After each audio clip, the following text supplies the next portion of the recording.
تعالى بحل لك احلى سؤال جه في الالكتريك كارنت انتنستي من كتاب التفوق.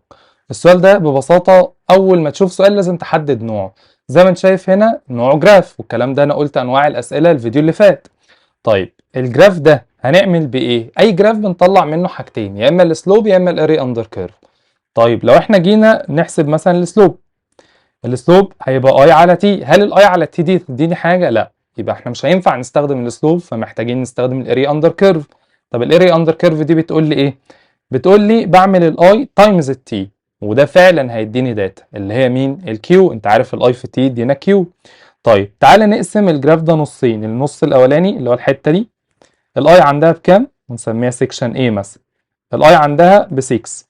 طيب التايم عنده بكام؟ ب 2.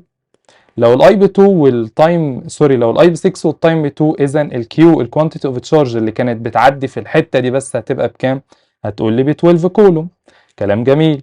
طب تعالى ناخد سيكشن بي اللي هو الانترفال اللي فوق ده، الحته دي بس. الكرنت عندها بكام؟ ب 10. اذا الاي ايكوال 10.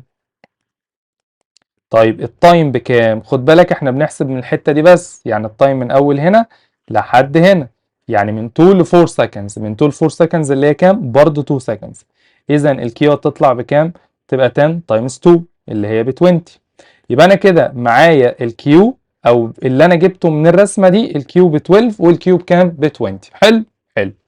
تعالى بقى نشوف هو عايز ايه. هو بيقول لك في فيجر 1 اللي هو الرسمه دي، زي ما انت شايف باتري كده الفولتج بتاعها بيتغير، وده كوندكتور.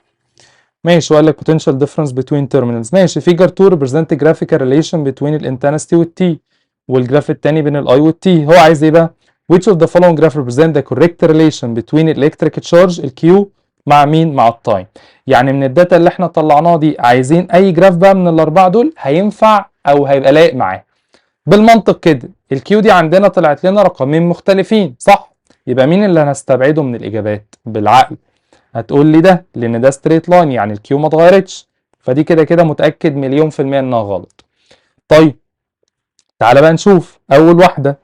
الكيو في الانترفال الاولاني عند 2 سكندز، زي ما احنا هنا محددين التايم 2 سكندز.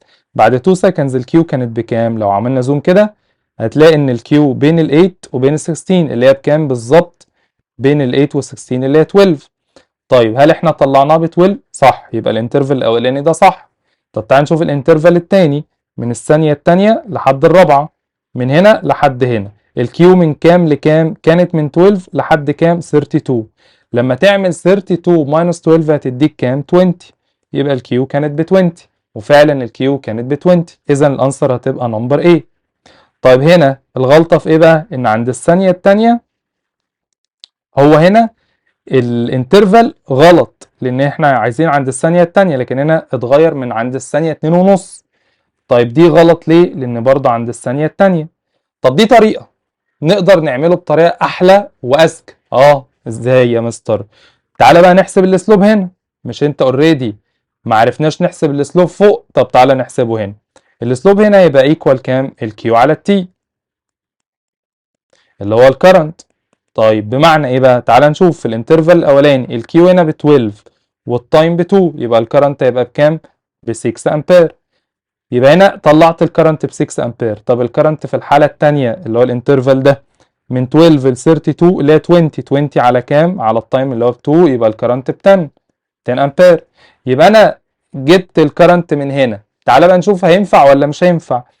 مش الكرنت الاولاني بص هنا كان بكام؟ ب 6، والكرنت التاني كان بكام؟ ب 10، وده اصلا اللي انا طلعته من الاجابه. فانا متاكد مليون في الميه ان السؤال اللي فوق او الجراف اللي فوق هو ايدنتيكال مع الجراف اللي انا اخترته. كل يوم ان شاء الله انزل لك فيديو على كل توبيك احنا بنحل عليها في المنهج ثانويه عامه. لو عايز بقى تحل معايا الفيديو بالتفصيل، ممكن هتدخل على البايو هتلاقي فيديوز كتيره جدا حل على اليوتيوب، سواء التفوق او المعاصر. سلام.